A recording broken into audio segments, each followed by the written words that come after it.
বিশ্বের ৫টি দেশে যেতে চাওয়া বাংলাদেশিদের জন্য সতর্কতা দিয়েছে প্রবাসী কল্যাণ ও বৈদেশিক কর্মসংস্থান মন্ত্রণালয়। সতর্কতা বার্তায় বলা হয়েছে, কিছু অসাধু প্রবাসী ব্যক্তি ও কিছু স্ক্যাম প্রতিষ্ঠান computer operator, typist, call centre operator সহ বিভিন্ন পদে আকর্ষণীয় বেতনের প্রলোভন দিয়ে নিয়োগের লক্ষ্যে বিভিন্ন অনলাইন মাধ্যমে নিয়োগ বিজ্ঞপ্তি প্রচার করছে।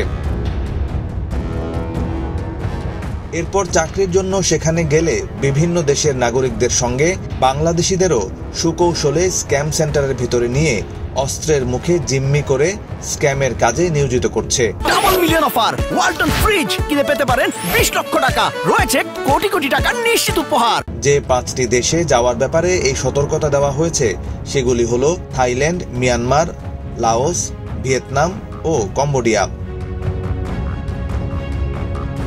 মন্ত্রণালয় জানিয়েছে, মিয়ানমার ও কম্বোডিয়ায় গড়ে ওঠা স্ক্যাম সেন্টারগুলো থেকে পালিয়ে আসা বেশ কিছু বাংলাদেশিকে ইতোমধ্যে দেশে ফেরত পাঠাতে সক্ষম হয়েছে ব্যাংককের বাংলাদেশ দূতাবাস। এই বিষয়ে সংশ্লিষ্ট সরকারসমূহকে প্রয়োজনীয় ব্যবস্থা গ্রহণের জন্য অনুরোধ করা হয়েছে।